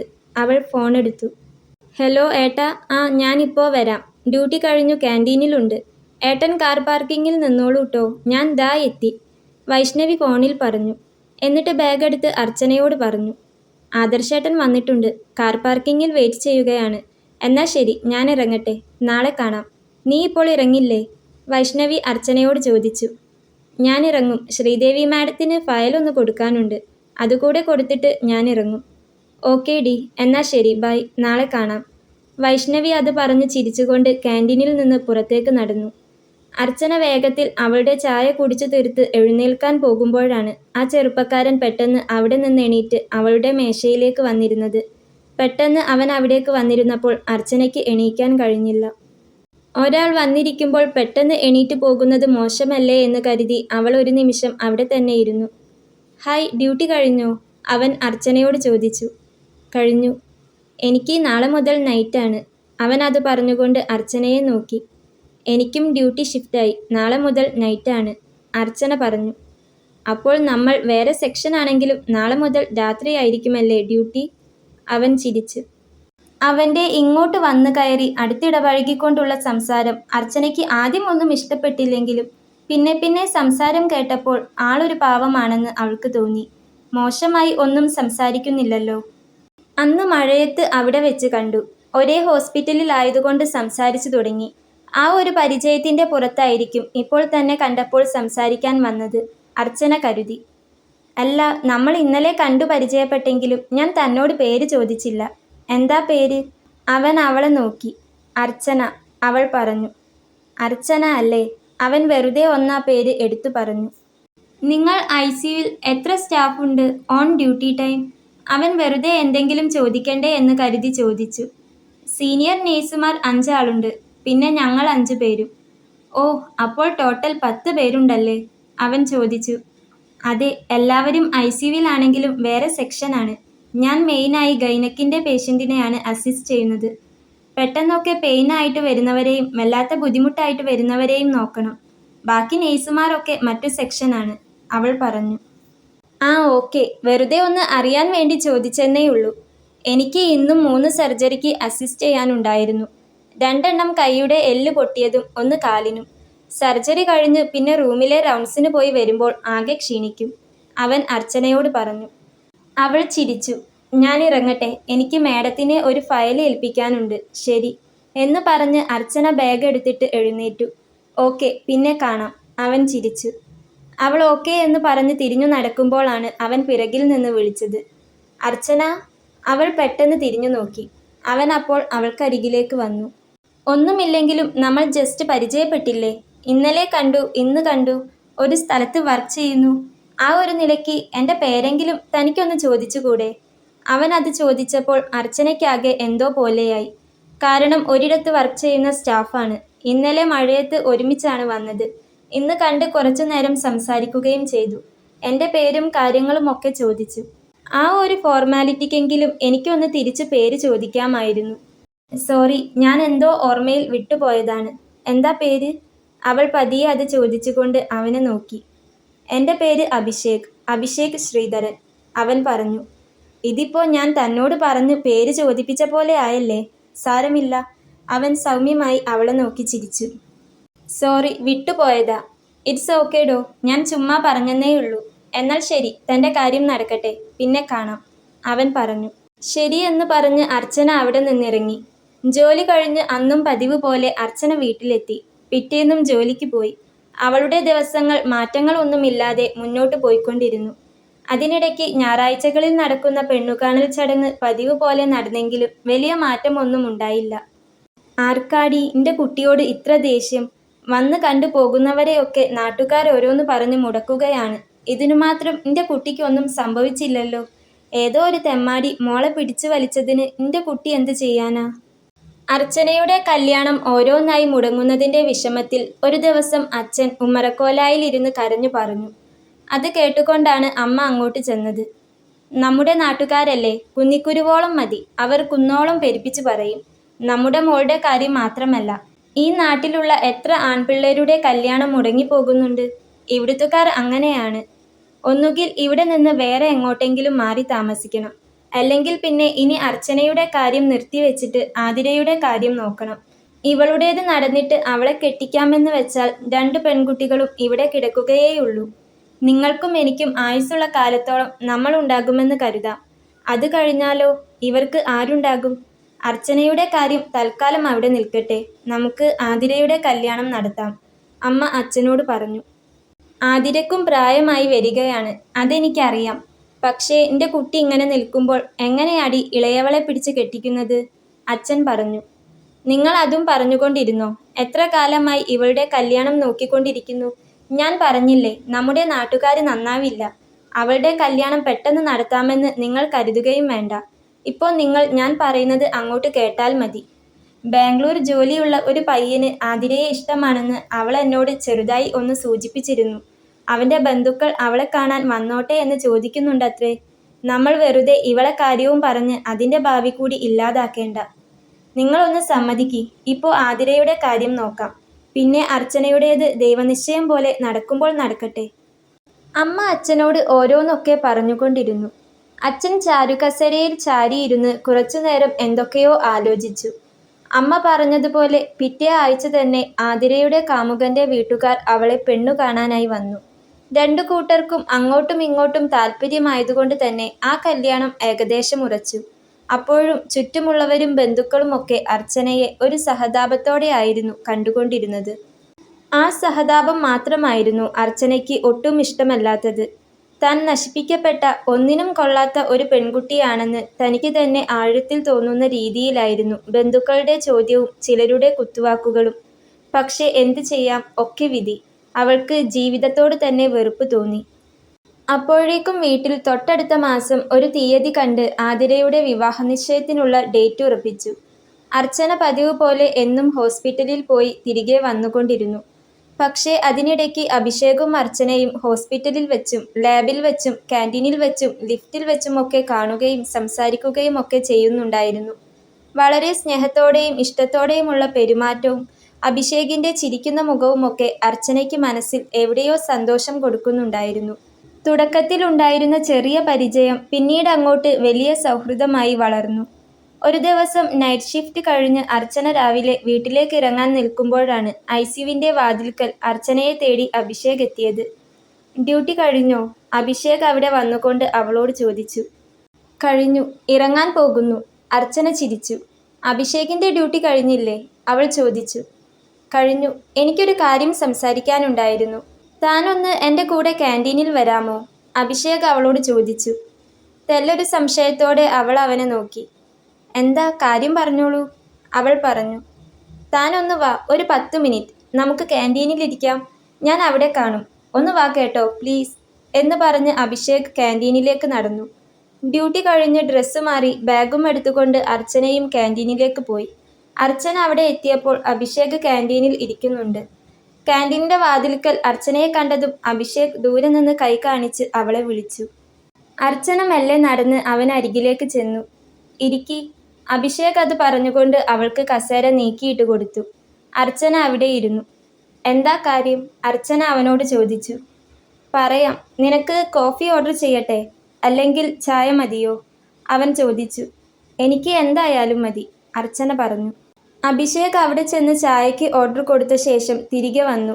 എന്നിട്ട് അർച്ചനയുടെ കണ്ണുകളിലേക്ക് നോക്കി ചുണ്ടിലൊരു ചിരി വരുത്തിക്കൊണ്ട് അവളോട് ചോദിച്ചു. എടോ, ഞാൻ തന്നെ കല്യാണം കഴിച്ചോട്ടെ? പ്രതീക്ഷിക്കാതെ അഭിഷേക് ചോദിച്ച ചോദ്യം കേട്ട് അർച്ചന ആദ്യം ഒന്ന് ഞെട്ടി. മറ്റെന്തോ കാര്യം സംസാരിക്കാനാണ് വിളിച്ചത് എന്നാണ് അവൾ കരുതിയത്. അവൾ ഒട്ടും പ്രതീക്ഷിക്കാത്ത കാര്യമായിരുന്നു അത്. ഞാൻ തമാശക്ക് ചോദിച്ചതൊന്നുമല്ല, സീരിയസ് ആയിട്ടാണ്. പിന്നെ നേരിട്ട് ഇത്ര ഓപ്പൺ ആയിട്ട് ചോദിക്കുന്നത് എന്താണെന്ന് താൻ കരുതണ്ട. ഞാനിവിടെ നിന്ന് റിസൈൻ ചെയ്ത് പോവാണ്. എനിക്ക് പുറത്ത് വേറെ പ്ലേസ്മെൻറ്റ് കിട്ടിയിട്ടുണ്ട്. UK-യിലാ. ഞാൻ ഇന്ന് ഇവിടെ റിസൈൻ ലെറ്റർ കൊടുത്തു. ഈ ഒരാഴ്ച കൂടിയേ ഞാനിവിടെ കാണൂ. ഈ വരുന്ന വെള്ളിയാഴ്ച റിസൈൻ ചെയ്യും. അടുത്ത മാസം ഞാനിവിടുന്ന് പോകും. അതുകൊണ്ട് തന്നോട് ഈ കാര്യം പിന്നെ ചോദിക്കാമെന്ന് കരുതി വെച്ച് നീട്ടാൻ സമയമില്ല. അർച്ചനയ്ക്ക് മറുപടിയില്ലായിരുന്നു. അഭിഷേകിനെ കല്യാണം കഴിക്കണമെന്നൊന്നും അർച്ചന വിചാരിച്ചിരുന്നില്ലെങ്കിൽ പോലും അവളുടെ ഉള്ളിൽ അഭിഷേകിനോട് വല്ലാത്തൊരു സ്നേഹവും ആദരവും ഉണ്ടായിരുന്നു. അഭിഷേകുമായിട്ട് സംസാരിക്കാൻ തുടങ്ങിയ ശേഷം തൻ്റെ ടെൻഷൻ എത്രയോ കുറഞ്ഞ പോലെ അവൾക്ക് തോന്നാറുണ്ടായിരുന്നു. പക്ഷേ ഇപ്പോൾ തൻ്റെ പ്രതീക്ഷകൾക്ക് ഒക്കെ അപ്പുറത്ത് അഭിഷേക് ഈ ഒരു കാര്യം തിരിച്ചു ചോദിച്ചപ്പോൾ എന്തു മറുപടി പറയണമെന്ന് വ്യക്തതയില്ലാതെ അവൾ അവിടെയിരുന്നു. താനെന്താ ഒന്നും പറയാത്തത്? അഭിഷേക് അവളുടെ കണ്ണുകളിലേക്ക് നോക്കി. അപ്പോഴേക്കും അവർക്കുള്ള ചായ അവിടെ മേശപ്പുറത്തെത്തി.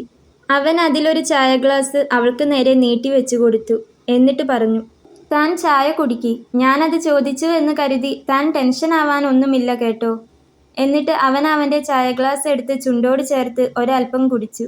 ശേഷം ഗ്ലാസ് മേശപ്പുറത്ത് തന്നെ വെച്ച് 2 കൈക്കുള്ളിലാക്കി ഒന്ന് തിരിച്ചു കളിച്ചു.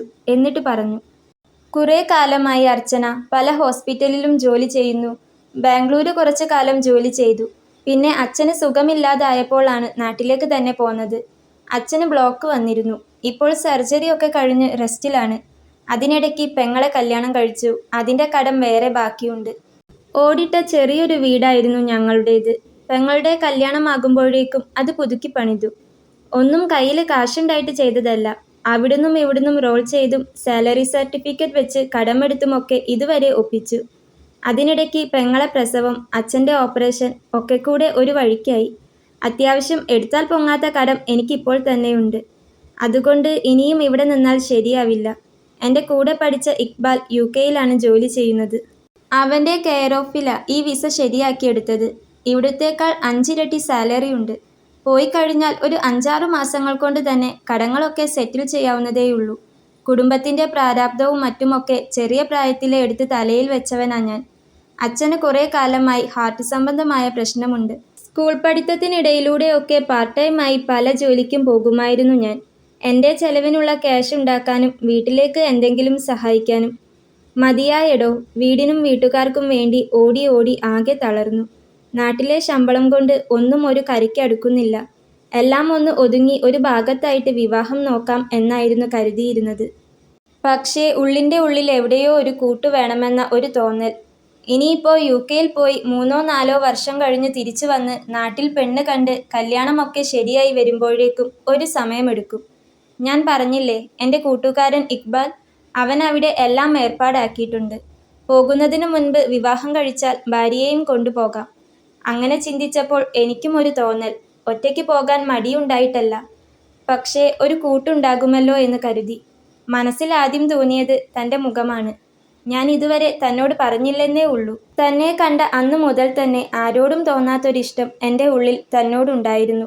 എന്തോ അത് പറയാനുള്ള സന്ദർഭം ഇതുവരെ ഒത്തുകിട്ടിയില്ല. ഇപ്പോൾ തോന്നി ഇനിയും ചോദിക്കാൻ വൈകിക്കൂടാ എന്ന്. എൻ്റെ ബുദ്ധിമുട്ടുകളും ടെൻഷനും ഒക്കെ ഒന്ന് ഇറക്കി വെക്കാൻ, കുറച്ചു നേരം മനസ്സ് തുറന്ന് ഒന്ന് സംസാരിക്കാൻ, ക്ഷീണം തോന്നുമ്പോൾ ഒന്ന് ചായാൻ. എനിക്കൊരു തോളായിട്ട് ഒരാളാവണം. അതായിക്കൂടെ തനിക്ക്? ഞാൻ പറഞ്ഞല്ലോ, എൻ്റെ സാലറി വെച്ച് ഒരു 6 മാസം കൊണ്ട് തീർക്കാവുന്ന കടബാധ്യതകളെ എനിക്ക് ഇവിടെയുള്ളൂ. അത് കഴിഞ്ഞാൽ ഞാൻ ഫ്രീയാണ്. ഒരു ബുദ്ധിമുട്ടും തന്നെ ഞാൻ അറിയിക്കില്ല. അവിടെ ചെന്ന് കഴിഞ്ഞിട്ട് തനിക്കും അവിടെ ഒരു ജോലി നോക്കാം. പതിയെ നമുക്ക് അവിടെ തന്നെ സെറ്റിൽ ആവാൻ നോക്കാം, അഭിഷേക് പറഞ്ഞു. അർച്ചന അപ്പോഴും ഒന്നും പറയാതെ ഇരിക്കുകയായിരുന്നു. അഭിഷേക് കുറച്ചു നേരം അവളെ തന്നെ നോക്കിയിരുന്നെങ്കിലും അർച്ചനയുടെ ഭാഗത്തു നിന്ന് ഒരു മറുപടിയും അവന് കിട്ടിയില്ല. അർച്ചന, താൻ ഒന്നും പറഞ്ഞില്ല. ഞാൻ ചോദിച്ചത് തെറ്റായിപ്പോയോ? അഭിഷേക് വീണ്ടും അവളോട് ചോദിച്ചു. അർച്ചനയുടെ കണ്ണപ്പോൾ നിറഞ്ഞിരുന്നു. ഏയ് അർച്ചന, എന്താ ഇത്? താൻ ചിലപ്പോൾ അങ്ങനെ ഒരു കാര്യം ചിന്തിച്ചിട്ട് പോലും ഉണ്ടാകില്ല എന്ന് എനിക്കറിയാം. പക്ഷേ എൻ്റെ ഉള്ളിൽ തോന്നിയ ഒരിഷ്ടമാണ് ഞാൻ പറഞ്ഞത്. അത് ചോദിക്കാതെ പോയാൽ ചിലപ്പോൾ എനിക്ക് തന്നെ നഷ്ടമായാലോ. ഒരു വാക്കല്ലേ, ചോദിച്ചേക്കാം എന്ന് കരുതി. തൻ്റെ മറുപടി എന്താണെങ്കിലും താൻ പറഞ്ഞോളൂ. പക്ഷേ ഇനി നോ ആണ് പറയുന്നതെങ്കിൽ അതിനുള്ള ഒരു കാരണം കൂടി എനിക്ക് കേൾക്കണം.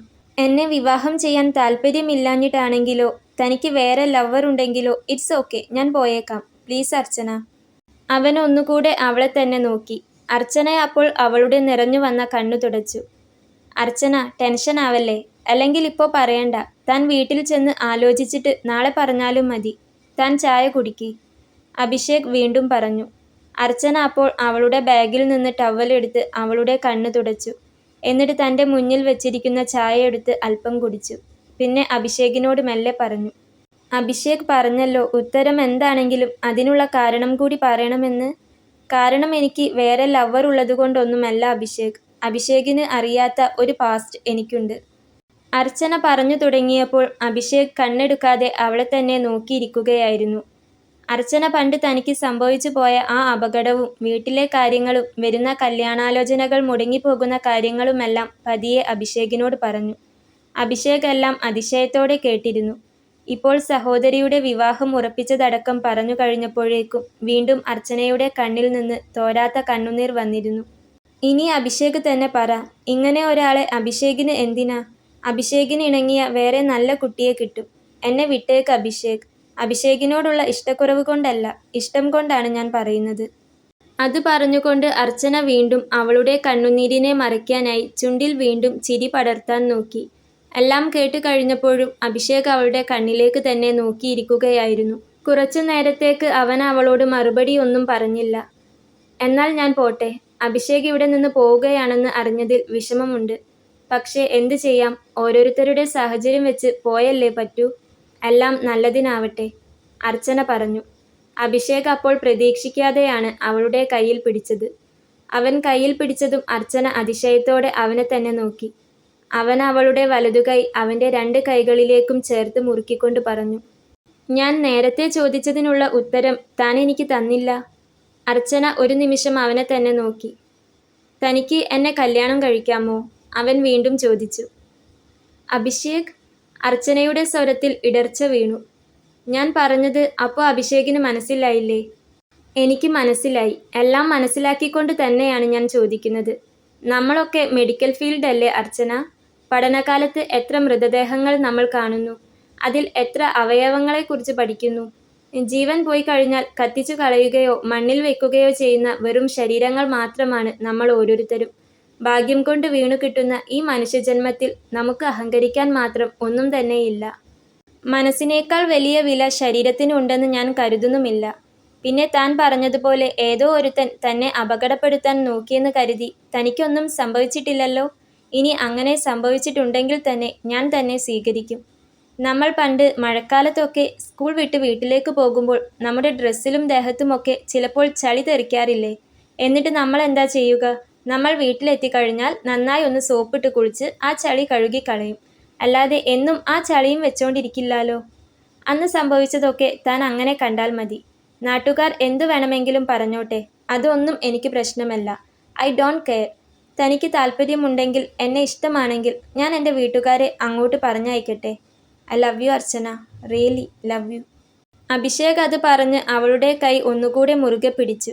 അർച്ചന അപ്പോൾ ആ മേശപ്പുറത്തേക്ക് തലവെച്ച് പൊട്ടിക്കരഞ്ഞുപോയി. അവനൊരു കൈകൊണ്ട് അവളുടെ കയ്യിൽ മുറുകെ പിടിച്ചു, മറുകൈകൊണ്ട് അവളുടെ തലമുടിയിൽ തഴുകി ആശ്വസിപ്പിച്ചു. അഭിഷേകിൻ്റെ കണ്ണിലും അപ്പോൾ കണ്ണുനീർ പടർന്നു. പിന്നീട് അങ്ങോട്ട് വളരെ പെട്ടെന്നായിരുന്നു കാര്യങ്ങളൊക്കെ. അർച്ചനയുടെ അച്ഛനായിരുന്നു ഈ കാര്യം കേട്ടപ്പോൾ ഏറ്റവും സന്തോഷം. ഒരിക്കലും തൻ്റെ മോൾക്കൊരു നല്ല ജീവിതം ഉണ്ടാകില്ലെന്ന് കരുതിയിടത്ത് പ്രതീക്ഷിക്കാതെ ഒരു നല്ല കാര്യം വന്നെത്തിയിരിക്കുന്നു. നല്ല വിദ്യാഭ്യാസവും ജോലിയും കാണാൻ സുന്ദരനുമായ ഒരു ചെറുപ്പക്കാരനുമായിട്ട് വിവാഹമുറച്ചതിൽ നാട്ടുകാർക്കും തൊട്ടടുത്തുള്ള സൈനബത്താത്തയ്ക്ക് അടക്കം അസൂയ ഉണ്ടായിരുന്നു. പക്ഷേ പുറമേ കാണിക്കാൻ പറ്റില്ലല്ലോ. അതല്ലെങ്കിലും അങ്ങനെയാണല്ലോ. നമ്മളെ നോക്കി സഹതാപം പറയുന്നവർക്കാർക്കും നമ്മൾ നന്നാവുന്നതോ രക്ഷപ്പെടുന്നതോ ഇഷ്ടപ്പെടില്ലല്ലോ. ആളുകൾക്ക് എന്നും എല്ലാവരെയും നോക്കി സഹതാപം പറയുകയും മറ്റുള്ളവരുടെ കണ്ണുനീർ കാണുകയും വേണം. അതാണ് നാട്ടുകാരുടെ സന്തോഷം. അർച്ചനയെ UK പറഞ്ഞയക്കേണ്ടി വരും എന്നതൊഴിച്ചാൽ അവളുടെ അച്ഛന് മനസ്സ് നിറയെ സന്തോഷമായിരുന്നു. കല്യാണത്തിന് വലിയ ആർഭാടമൊന്നും വേണ്ട എന്നത് അഭിഷേകിൻ്റെ തീരുമാനമായിരുന്നു. അതുപോലെ തന്നെ വലിയ ആർഭാടങ്ങൾ ഒന്നുമില്ലാതെ 3 ആഴ്ചയ്ക്കുള്ളിൽ തന്നെ അഭിഷേകിൻ്റെയും അർച്ചനയുടെയും വിവാഹം വന്നെത്തി. അതിനുള്ളിൽ തന്നെ അവർ പോകാനുള്ള മറ്റു കാര്യങ്ങളൊക്കെ ശരിയാക്കുന്നുണ്ടായിരുന്നു. വിവാഹ ദിവസം അവളുടെ അച്ഛൻ തൻ്റെ ത്രാണിക്കനുസരിച്ചുള്ള സ്വർണം അവളെ അണിയിച്ചു. തൊട്ടടുത്തുള്ള ഒരു കൃഷ്ണൻ്റെ അമ്പലത്തിൽ വെച്ച് അത്യാവശ്യം വേണ്ടപ്പെട്ടവരെ മാത്രം വിളിച്ച് അഭിഷേക് അർച്ചനയുടെ കഴുത്തിൽ അവൻ്റെ താലി ചാർത്തി. നെറ്റിയിൽ സിന്ദൂരം അണിയിച്ചു. സുമംഗലിയായി നിൽക്കുന്ന മോളെ കണ്ടപ്പോൾ അർച്ചനയുടെ അച്ഛൻ്റെ കണ്ണ് നിറഞ്ഞു. ഒരുപാട് കണ്ണീര് കുടിച്ചിട്ടുണ്ട് എൻ്റെ മോള്. പൊന്നുപോലെ നോക്കിയേക്കണേ മോനെ. അർച്ചനയുടെ കൈ പിടിച്ച് ഏൽപ്പിക്കുമ്പോൾ അവളുടെ അച്ഛൻ കണ്ണ് നിറഞ്ഞുകൊണ്ട് അഭിഷേകിനോട് പറഞ്ഞു. അവൻ അപ്പോൾ അച്ഛനെ തോളിൽ കൈയിട്ട് അവനോട് ചേർത്ത് പിടിച്ചു. ഫോട്ടോയെടുപ്പും മറ്റുമെല്ലാം കഴിഞ്ഞ് ഉച്ചയ്ക്ക് 2 മണിയോടെയാണ് അഭിഷേകിൻ്റെ വീട്ടിലേക്ക് അവർ കയറിയത്. അഭിഷേകിൻ്റെ പെങ്ങളുടെ വിവാഹം ആർഭാടത്തിൽ നടത്തിയതുകൊണ്ട് തന്നെ റിസപ്ഷനോ മറ്റു കാര്യങ്ങളോ ഒന്നും അവൻ്റെ വീട്ടിലില്ലായിരുന്നു. വേണ്ടപ്പെട്ടവരൊക്കെ കല്യാണത്തിന് വന്ന് വൈകിട്ടോടെ തിരിച്ചുപോയി. പിന്നെ അഭിഷേകിൻ്റെ കുറച്ച് ഫ്രണ്ട്സ് ഉണ്ടായിരുന്നു അവിടെ. അവരൊക്കെ കൂടെ ചേർന്ന് കുപ്പിയൊക്കെ പൊട്ടിച്ച് കേക്ക് മുറിക്കലൊക്കെയായി ചെറിയ ആഘോഷമാക്കി മാറ്റി. എല്ലാം കഴിഞ്ഞ് രാത്രി അഭിഷേക് മുറിയിലേക്ക് എത്തുമ്പോൾ അർച്ചന അവളുടെ കഴുത്തിലെ കുഞ്ഞു താലിയിൽ പിടിച്ച് കണ്ണാടിയിൽ നോക്കി നിൽക്കുകയായിരുന്നു. അഭിഷേക് വന്ന് റൂമിൻ്റെ വാതിലടച്ചപ്പോഴാണ് അവൾ പെട്ടെന്ന് കണ്ണാടിയിൽ നിന്ന് തിരിഞ്ഞത്. എന്തുപറ്റി? സൗന്ദര്യം നോക്കി മതിയായില്ലേ? താൻ ഇന്ന് വല്ലാതെ സുന്ദരിയായിരുന്നു ട്ടോ. അഭിഷേക് ചിരിച്ചുകൊണ്ട് അവളോട് പറഞ്ഞു. അർച്ചന അപ്പോൾ അവൻ്റെ മുഖത്തേക്ക് നോക്കി ചിരിച്ചു. ചുവപ്പിൽ വെള്ള പൊട്ടുകളുള്ള ചുരിദാറും സ്വർണ്ണത്താലിയും സിന്ദൂരവും ഒക്കെ കൂടി അവൾ അപ്പോഴും സുന്ദരി തന്നെയായിരുന്നു. ചുമരിൽ തൂക്കിയിട്ടിരിക്കുന്ന കല്യാണമാലയും മുല്ലപ്പൂവിൻ്റെ മണവും ഒക്കെ കൂടെ അവരുടെ റൂമിനും അപ്പോൾ വല്ലാത്തൊരു ഫീൽ തോന്നുന്നുണ്ടായിരുന്നു. അഭിഷേക് അപ്പോൾ അവളുടെ അരികിൽ ചെന്ന് അരയിലൂടെ കൈയിട്ട് പിടിച്ച് കഴുത്തിനടിയിൽ ഉമ്മ വെച്ചു. എന്നിട്ട് അവളെ കണ്ണാടിയിലേക്ക് തന്നെ തിരിച്ചു നിർത്തി. നമ്മൾ രണ്ടാളും നല്ല ചേർച്ചയാ അല്ലേ? ഇന്ന് വന്നവരൊക്കെ പറഞ്ഞു. അവൻ അവളുടെ കവിളിൽ ഒരു ഉമ്മ കൂടെ കൊടുത്തുകൊണ്ട് ചോദിച്ചു. അവർ രണ്ടുപേരും അങ്ങനെ പരസ്പരം ചേർന്ന് കണ്ണാടിയിലേക്ക് നോക്കി നിന്നു. ശേഷം അവൻ അവളെയും കൊണ്ട് കട്ടിലിലേക്ക് ചാഞ്ഞു. അവളെ അവൻ്റെ നെഞ്ചോടടുപ്പിച്ചു. എന്നിട്ട് പറഞ്ഞു, അടുത്ത ആഴ്ച പോകണ്ടേ നമുക്ക്? ജോലിക്ക് വേണ്ടി വിദേശത്തേക്ക് പോകുന്ന പോലെ കരുതേണ്ട. നമ്മുടെ ഹണിമൂൺ ആണെന്ന് കൂട്ടിയാൽ മതി. അഭിഷേക് അവളെ തലോടിക്കൊണ്ട് പറഞ്ഞു. നാട്ടുകാർ പലരും പലതും പറഞ്ഞു പുച്ഛിച്ചപ്പോഴും വിവാഹാലോചനകൾ എത്രയോ മുടങ്ങിയപ്പോഴും അഭിഷേകിനെ പോലെ ഒരാൾ ജീവിതത്തിലേക്ക് കടന്നു വരുമെന്ന് അവൾ ഒരിക്കലും കരുതിയിരുന്നില്ല. അവൾ അവൻ്റെ നെഞ്ചിൽ നിന്ന് ചെറുതായി ഒന്ന് തലപൊക്കി അവൻ്റെ കണ്ണുകളിലേക്ക് നോക്കി ചോദിച്ചു, എല്ലാം അറിഞ്ഞിട്ടും എന്നെ തന്നെ വിവാഹം കഴിക്കാനുള്ള കാരണം എന്തായിരുന്നു? അത് നിനക്ക് ഇത്ര ദിവസമായിട്ട് മനസ്സിലായില്ലേ? ഞാൻ പറഞ്ഞില്ലേ, എനിക്ക് നിന്നോട് വല്ലാത്ത ലവ് ആയിരുന്നടി. ഉമ്മ. അഭിഷേക് അവളുടെ കവിളിൽ വീണ്ടും ഉമ്മ വെച്ചു. അർച്ചനയുടെ കണ്ണപ്പോൾ നിറഞ്ഞു കലങ്ങി. അഭിഷേക് അവളെ ഒന്നുകൂടെ അവൻ്റെ നെഞ്ചോട് ചേർത്ത് പിടിച്ചു. എന്നിട്ട് അവളോട് പറഞ്ഞു, നിനക്ക് ഞാനൊരു കഥ പറഞ്ഞു തരാം. കഥയോ? എന്ത് കഥ? അവൾ ചോദിച്ചു. അതൊക്കെ ഞാൻ പറയാം. അവൻ അവളുടെ തലയിൽ തലോടി. അർച്ചന മൂളി. എടി പൊട്ടിക്കാളി, എനിക്ക് നിന്നെ ഇന്നോ ഇന്നലെയോ തുടങ്ങിയ ഇഷ്ടമൊന്നുമല്ല. കുറച്ചു നാളായി. അപ്രതീക്ഷിതമായിട്ടൊരു ദിവസം ICU ഡ്യൂട്ടിക്കിടെയാണ് ഞാൻ നിന്നെ ആദ്യമായി കാണുന്നത്. അപ്പോൾ തന്നെ വല്ലാത്തൊരിഷ്ടം തോന്നിയിരുന്നു. ലവ് അറ്റ് ഫസ്റ്റ് സൈറ്റ് എന്നൊക്കെ പറയില്ലേ? പിന്നെ നിന്റെ കൂട്ടുകാരി വൈഷ്ണവിയോട് നിന്നെക്കുറിച്ച് അന്വേഷിച്ചു. അവൾക്കാണെങ്കിലോ നിന്നെ പറയുമ്പോൾ 100 നാവാ. പാവമാണ്, നല്ല കുട്ടിയാണ്, അങ്ങനെ ഇങ്ങനെ എന്നൊക്കെ പറഞ്ഞു. അപ്പോൾ പിന്നെ എൻ്റെ ഇഷ്ടം ഒന്നുകൂടെ കൂടി. കല്യാണാലോചനയായിട്ട് നിന്റെ വീട്ടിലേക്ക് വരാനുള്ള പ്ലാനിലായിരുന്നു ഞാൻ. അപ്പോഴാണ് വൈഷ്ണവി നിന്റെ കല്യാണം മുടങ്ങിപ്പോകുന്ന കാര്യങ്ങളും നിന്റെ വിഷമങ്ങളും ഒക്കെ പറഞ്ഞത്. അതുകൂടെ അറിഞ്ഞപ്പോൾ പിന്നെ നിന്നോടുള്ള ഇഷ്ടം ഒന്നുകൂടെ കൂടി. അന്ന് ഞാൻ നിന്നോട് ആദ്യമായിട്ട് സംസാരിച്ചില്ലേ? നമ്മൾ മഴയത്ത് ബാങ്കിൻ്റെ അവിടെ കയറി നിന്നപ്പോൾ റോഡിലൂടെ പോകുമ്പോൾ നീ അവിടെ സ്കൂട്ടർ മാറ്റിവെച്ച് നിൽക്കുന്നത് കണ്ടു. എൻ്റെ കയ്യിൽ അന്ന് റെയിൻകോട്ടൊക്കെ ഉണ്ടായിരുന്നു. ഞാൻ റെയിൻകോട്ട് ഊരി ബാഗിൽ വെച്ചിട്ടാണ് അവിടെ നിന്റെ അടുത്ത് മഴയത്ത് കയറി നിന്നത്. നിന്നെ ഒന്ന് അടുത്ത് കാണാൻ, നിന്നോടൊന്ന് സംസാരിക്കാൻ. കാരണം എന്താണെന്നോ? നിന്റെ കഥകളൊക്കെ കേട്ട് കഴിഞ്ഞപ്പോൾ എനിക്ക് ആദ്യം തോന്നിയതിനേക്കാൾ ഒരു 100 ഇരട്ടി ഇഷ്ടമായി കഴിഞ്ഞിരുന്നു. അതിനിപ്പോഴും കുറവൊന്നുമില്ല, കൂടിയിട്ടേയുള്ളൂ. ഇനി ഒരിക്കലും കുറയുകയുമില്ല. അഭിഷേക് പറഞ്ഞത് ഒരു ഞെട്ടലോടെയാണ് അർച്ചന കേട്ടത്. അവൾ ഒട്ടും പ്രതീക്ഷിക്കാത്ത, മനസ്സിൽ പോലും തോന്നാത്ത കാര്യങ്ങളായിരുന്നു അതൊക്കെ. ഇപ്പോൾ നിനക്ക് മനസ്സിലായില്ലേ നിന്നെ തന്നെ വിവാഹം കഴിച്ചത് എന്തുകൊണ്ടാണെന്ന്? അഭിഷേക് പറഞ്ഞ കാര്യങ്ങൾ കേട്ട് അർച്ചനയുടെ കണ്ണ് വല്ലാതെ നിറഞ്ഞൊഴുകി. വിശ്വസിക്കാനാകാത്ത വണ്ണം അവൾ അവൻ്റെ കണ്ണിലേക്ക് നോക്കി. കണ്ണ് തുടയ്ക്കടി പെണ്ണേ, ഇങ്ങനെയൊക്കെ സ്വന്തമാക്കിയതായതുകൊണ്ട് ഞാൻ എന്ത് ചെയ്താലും നീ അങ്ങ് സഹിച്ചേക്കണം. ദേ ഇതുപോലെ എന്നു പറഞ്ഞ് അവൻ അവളുടെ കവിളിൽ ചെറുതായി ഒന്ന് കടിച്ചു. അഭിഷേകിനോടുള്ള അളവില്ലാത്ത സ്നേഹം കൊണ്ടും അതിനൊപ്പം തന്നെ സന്തോഷം കൊണ്ടും സങ്കടം കൊണ്ടും അർച്ചന ഒരു കള്ളച്ചിരിയോടെ അവനോട് ചേർന്നു. ഹൃദയം നിറഞ്ഞ പൂർണ്ണ സ്നേഹത്തോടെ അഭിഷേക് അവൻ്റെ പെണ്ണിലേക്ക് പടർന്നു.